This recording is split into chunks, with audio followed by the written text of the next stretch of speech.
Hey there, wanted to talk a little bit about PD Ouspensky and my favorite book of his, A New Model of the Universe. Absolutely fantastic collection of essays, all pre-Gurdjieff stuff. And his essay, Esotericism and Modern Thought, it's where I get the name for the YouTube channel, Esoteric Circle. But this essay has really changed my life. I can tell you what, I just continue to go back to it. And now as we approach it's a new era in our world with the invasion of Ukraine, and the struggle that Gurdjieff and Ouspensky had with the communists, that Charles Ashton had with the communists. I wanted to bring this to you today, and as we are on the brink of a new era, I wanted to share this with you. It has to do with ants and bees and communists. Enjoy, everybody. Blessings. Stay safe, everyone. A race or a nation regarded as an organism has nothing in common with the highly developed and complex organism of individual man, which for every function has a special organ and has very great capacity for adaptation, possesses free movement, etc. In comparison with an individual man, a race or nation as an organism stands on a very low level, that of animal plants. These organisms are amorphous, for the most part immobile, masses, beings which have no special organs for any of their functions and do not possess the capacity for free movement, but are fixed to a definite place. They put out something like feelers in different directions, and by means of these they seize other beings like themselves and eat them. The whole life of these organisms consists in their eating one another. There are some organisms which possess the capacity for absorbing a quantity of smaller organisms and so temporarily becomes very large and strong. Then two of these large organisms meet one another, and a struggle begins between them in which either one or both are destroyed or weakened. The whole external history of humanity, the history of the struggles between peoples and races, consists of nothing but the process which has just been described of animal plants eating one another. But in the midst of all of this, underneath it all, as it were, proceed the life and activity of the individual man, that is, of the individual cells which form these organisms. The activity of these individual men produces what we call culture or civilization. The activity of the masses is always hostile to this culture. It always destroys it. Peoples create nothing. They only destroy. It is individual men who create all inventions, discoveries, improvements, all technical progress, the progress of science, art, architecture, and engineering, all philosophical systems, all religious teachings. All these are results of the activity of individual men. The destruction of the results of this activity, their distortion, annihilation, obliteration from the face of the earth, this is the activity of the human masses. This does not mean that individual men do not serve destruction. On the contrary, the initiative of destruction on a large scale always belongs to individual men, and the masses are merely the executive agency. But masses can never create anything, although they can destroy on their own account. If we understand that the masses of humanity, that is, peoples and races, are lower beings as compared with individual man, we shall understand that peoples and races cannot evolve in the same measure as individual man. We have even no idea of the evolution possible to a people or to a race, though we often speak of such an evolution. As a matter of fact, all people and nations within the limits of our historical observation follow one and the same course. They grow, develop, reach a certain degree of size and power, and then begin to be divided up, decline, and fall. Finally, they disappear entirely and become component parts of some other being like themselves. Races and nations die in the same way as individual man, but individuals have certain other possibilities besides death, which the great organisms of the human masses have not, for the souls of these are as amorphous as their bodies. The tragedy of individual man lies in the fact that he lives, as it were, within the dense mass of such a lower being, and all his activity is in the service of the purely vegetable functions of this blindly jelly-like organism. At the same time, the conscious individual activity of man, his efforts in the domain of thought and creative work, run contrary to these big organisms, in spite of them and in defiance of them. But of course, it would not be true to say that all the individual activity of man consists in a conscious struggle against these big organisms. Man is conquered and made a slave. And it often happens that man thinks he is serving and must serve these big beings by his individual activity. But the higher manifestations of the human spirit, the higher activities of man, are entirely unnecessary to the big organisms. In most cases, indeed, they are unpleasant to them, hostile, and even dangerous, since they divert the individual workforces which might otherwise have been absorbed into the vortex of the life of the big organism. In an unconscious, merely physiological way, the big organism endeavors to appropriate all the powers of the individual cells, which are its components, using them in its own interest, that is to say, mainly for fighting other similar organisms. But when we remember that individual cells, that is, men, are far more highly organized beings than big organisms, and that activities of the former go far beyond the activities possible to the latter, we shall understand this perpetual conflict between man and human aggregates. We shall understand that what is called progress or evolution is that which is left over of individual activities after all the struggle between the amorphous masses and this individual activity has taken place. The blind organisms of the masses struggle with the manifestation of the evolutionary spirit, annihilate and stifle it, and destroy what has been created by it. But even so, they cannot entirely annihilate it. Sometimes this is what we call progress or civilization.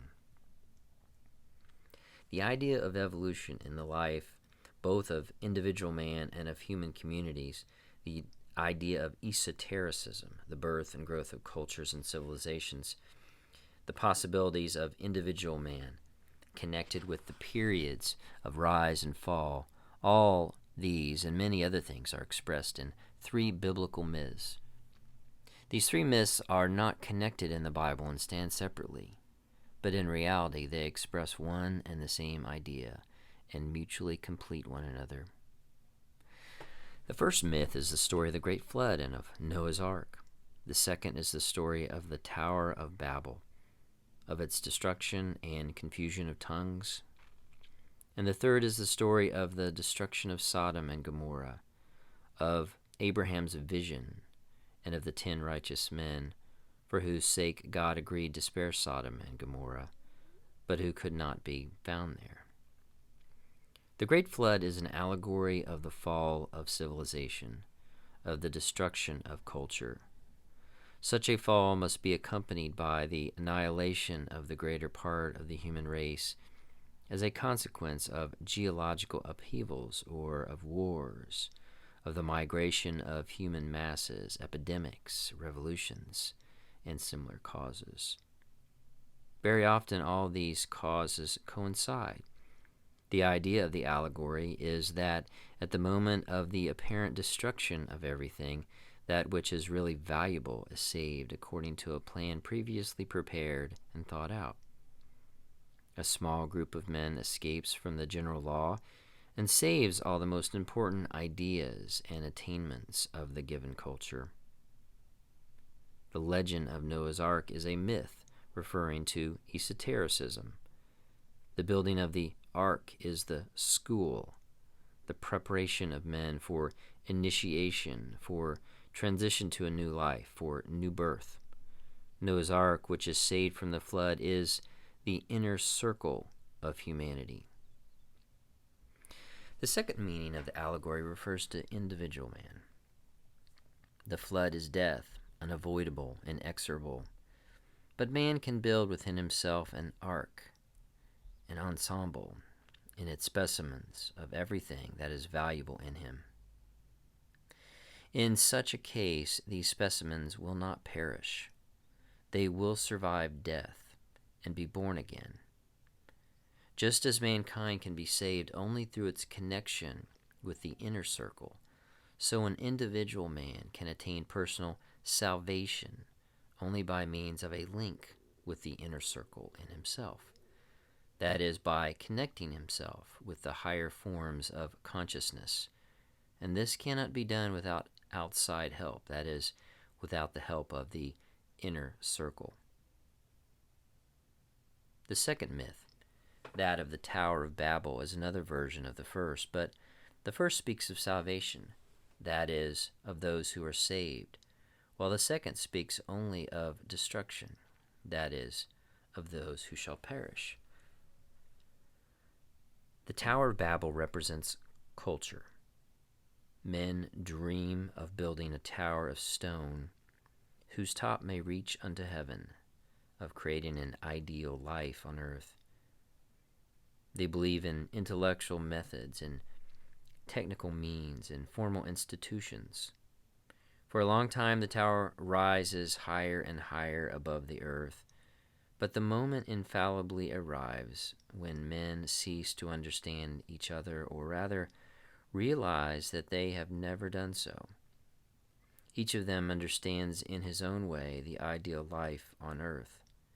Each of them wants to carry out his own ideas. Each of them wants to fulfill his own ideal. This is the moment when the confusion of tongues begins. Men cease to understand one another, even in the simplest things. Lack of understanding provokes discord, hostility, struggle. The men who built the tower start killing one another and destroying what they have built. The tower falls in ruins. Precisely the same thing occurs in the life of the whole of humanity, in the life of peoples and nations, and in the life of individual man. Each man builds a Tower of Babel in his own life, his strivings, his aims in life, his attainments. These are his Tower of Babel. But the moment is inevitable when the tower will fall. A slight shock, an unfortunate accident, an illness, a small miscalculation, and of his tower nothing remains. Man sees it, but it is already too late to correct or alter it. Or a moment may come in the building of the tower when the different eyes of a man's personality lose confidence in one another, see all the contradictions of their aims and desires, see that they have no common aim, cease to understand one another, or more exactly, cease to think that they understand. Then the tower must fall, the illusory aim must disappear, and the man must feel that everything that he has done was fruitless, that it has led to nothing and could lead to nothing, and that before him there is only one real fact: death. The whole life of man, the accumulation of riches or power or learning, is the building of a Tower of Babel, because it must end in catastrophe, namely in death, which is the fate of everything that cannot pass to a new plane of being. The third myth, that of the destruction of Sodom and Gomorrah, shows still more clearly than the first two the moment of the interference of the higher forces and the causes of this interference. God agreed to spare Sodom and Gomorrah for the sake of 50 righteous men, for the sake of 45, for the sake of 30, for the sake of 20, at last for the sake of 10. But 10 righteous men could not be found, and the 2 cities were destroyed. The possibility of evolution had been lost. The great laboratory put an end to the unsuccessful experiment. But Lot and his family were saved. The idea is the same as in the other 2 myths, but it particularly emphasizes the readiness of the guiding will to make all possible concessions, so long as there is any hope of the realization of the aim set for human beings. When this hope disappears, the guiding will must inevitably interfere, save what deserves salvation, and destroy the rest. The expulsion of Adam and Eve from the Garden of Eden, the fall of the Tower of Babel, the Great Flood, the destruction of Sodom and Gomorrah are all legends and allegories relating to the history of mankind, to human evolution. Besides these legends and many others similar to them, almost all races have legends, tales, and myths of strange, non-human beings who passed along the same road before man.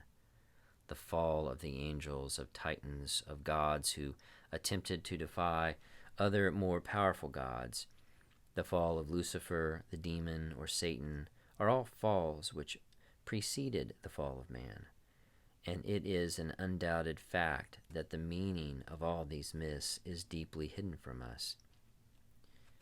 It is perfectly clear that the usual theological and theosophical interpretations do not explain anything, because they introduce the necessity of recognizing the existence of invisible races or spirits, which at the same time are similar to man in their relation to higher forces.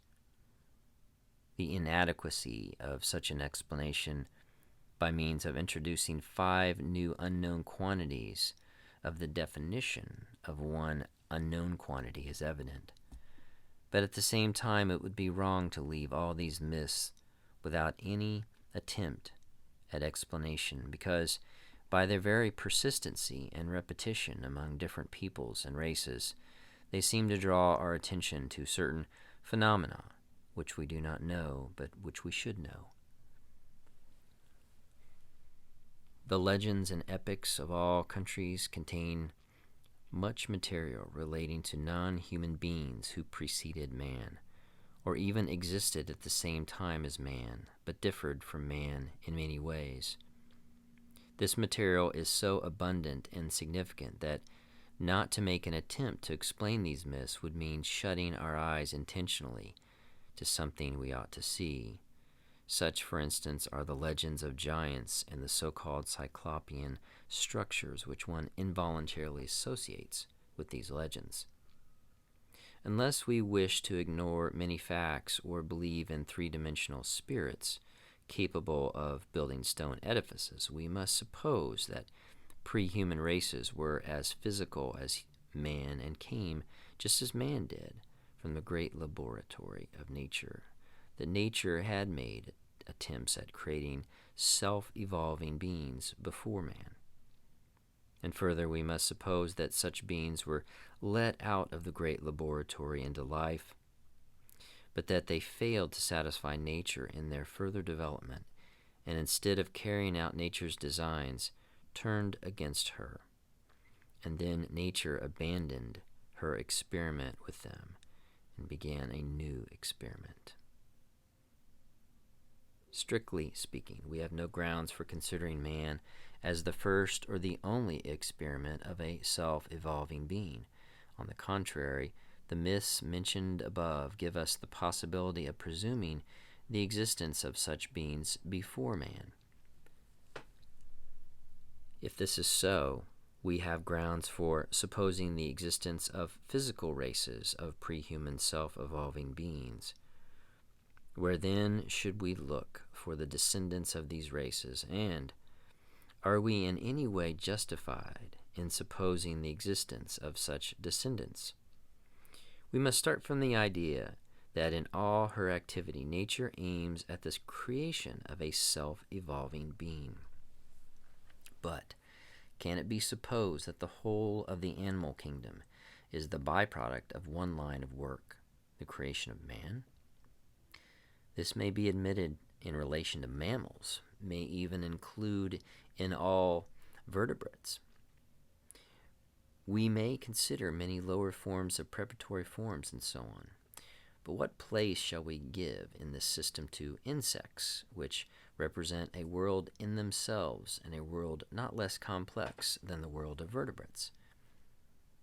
May it not be supposed that insects represent another line in the work of nature, a line not connected with the one which resulted in the creation of man, but perhaps preceding it? Passing to facts, we must admit that insects are in no way a stage preparatory to the formation of man, nor could they be regarded as the byproduct of human evolution. On the contrary, insects reveal in their structure and in the structure of their separate parts and organs forms which are often more perfect than those of man or animals. And we cannot help seeing that for certain forms of insect life which we observe, there is no explanation without very complicated hypotheses which necessitate the recognition of a very rich past behind them and compel us to regard the present forms we observe as degenerated forms. This last consideration relates mainly to the organized communities of ants and bees. It is impossible to become acquainted with their life without giving oneself up to emotional impressions of astonishment and bewilderment.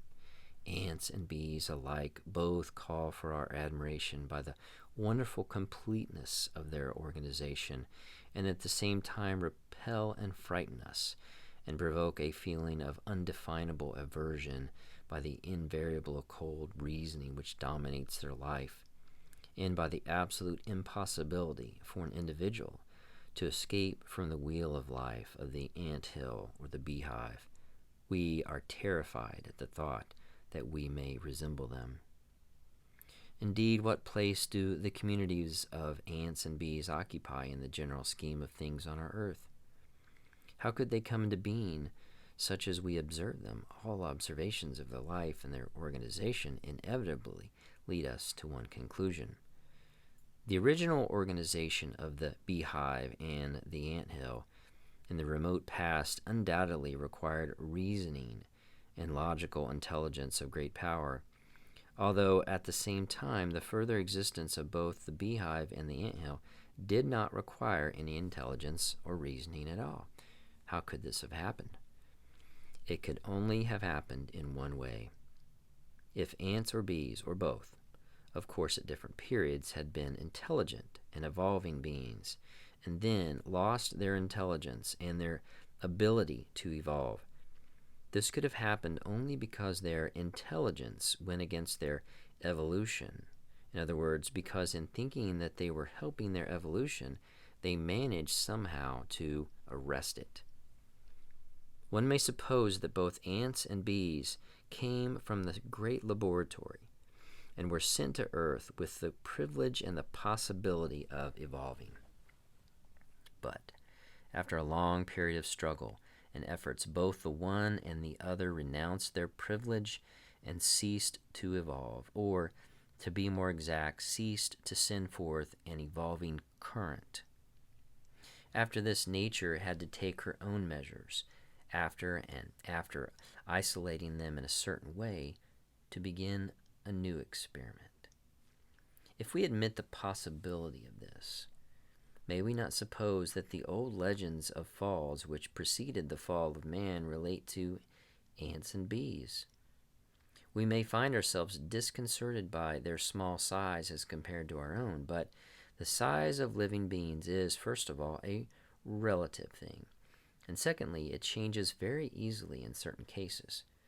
In the case of certain classes of beings, for instance, fishes and amphibious animals and insects, nature holds in her hands the threads that regulate their size, and never lets these threads go. In other words, nature possesses the power of changing the size of these living beings without altering anything in them, and can effect this change in one generation, that is, at once, simply by arresting their development at a certain stage. Everyone has seen small fishes exactly like large fishes, small frogs, etc. This is still more evident in the vegetable world, but of course it is not a universal rule, and some beings such as man and most of the other higher mammals reach almost the largest size possible for them. As regard the insects, ants and bees most probably could be much larger than they are now, although this point may be argued, and it is possible that the change of size of the ant or the bee would necessitate a considerable alteration in their inner organization. It is interesting to note here the legends of gigantic ants in Tibet, recorded by Herodotus and Pliny. Of course, it will be difficult at first to imagine Lucifer as a bee or the Titans as ants, but if we renounce for the moment the idea of the necessity of a human form, the greater part of the difficulty disappears. The mistake of these non-human beings, that is, the cause of their downfall, must inevitably have been of the same nature as the mistake made by Adam. They must have been convinced that they knew what was good and what was evil, and must have believed that they themselves could act according to their understanding. They renounced the idea of higher knowledge and the inner circle of life and placed their faith in their own knowledge, their own powers, their own understanding of the aims and purposes of their existence. But their understanding was probably much more wrong, and their mistake much less naive than the mistake of Adam, and the results of this mistake were probably so much more serious that ants and bees not only arrested their evolution in one cycle, but made it altogether impossible by altering their very being.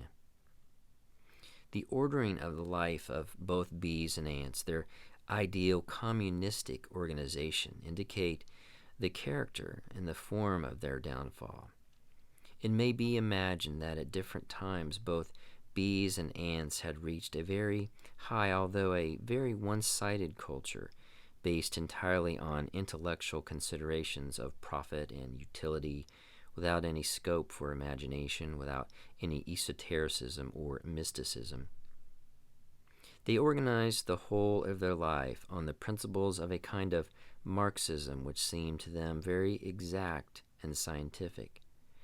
They realized the socialistic order of things, entirely subjugating the individuals to the interests of the community according to their understanding of those interests. And thus they destroyed every possibility for an individual to develop and separate himself from the general masses. And yet it was precisely this development of individuals and their separation from the general masses which constituted the aim of nature, and on which the possibility of evolution was based. Neither the bees nor the ants wished to acknowledge this. They saw their aim in something else. They strove to subjugate nature. And in some way or other they altered nature's plan, made the execution of this plan impossible. We must bear in mind that, as has been said before, every experiment of nature, that is, every living being, every living organism, represents the expression of cosmic laws, a complex symbol or a complex hieroglyph. Having begun to alter their being, their life, and their form, bees and ants, taken as individuals, severed their connection with the laws of nature, ceased to express these laws individually, and began to express them only collectively. And then nature raised her magic wand, and they became small insects, incapable of doing nature any harm. In the course of time, their thinking capabilities, absolutely unnecessary in a well-organized anthill or beehive, became atrophied. Automatic habits began to be handed down automatically from generation to generation, and ants became insects as we know them. Bees even became useful. Indeed, when observing an anthill or a beehive, we are always struck by two things. First, by the amount of intelligence and calculation put into their primary organization, and secondly, by the complete absence of intelligence in their activities. The intelligence put into this organization was very narrow and rigidly utilitarian. It calculated correctly within the given conditions, and it saw nothing outside these conditions. Yet even this intelligence was necessary only for the original calculation and estimation. Once started, the mechanism of a beehive or of an anthill did not require any intelligence. Automatic habits and customs were automatically learned and handed down, and this ensured their being preserved unchanged. Intelligence is not only useless in a beehive or an anthill, it would even be dangerous and harmful. Intelligence could not hand down all the laws, rules, and methods of work with the same exactness from generation to generation. Intelligence could forget, could distort, could add something new. Intelligence could again lead to mysticism, to the idea of a higher intelligence, to the idea of esotericism.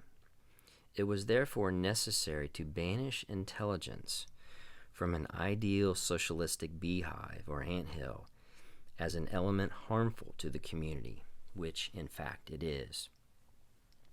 Of course, there may have been a struggle, a period when the ancestors of ants or bees who had not yet lost the power of thinking saw the situation clearly, saw the inevitable beginning of degeneration, and strove to fight against it, trying to free the individual from its unconditional submission to the community. But the struggle was hopeless and could have no result. The iron laws of the anthill and beehive very soon dealt with the restless element, and after a few generations, such recalcitrance probably ceased to be born, and both the beehive and the anthill gradually became ideal communistic states.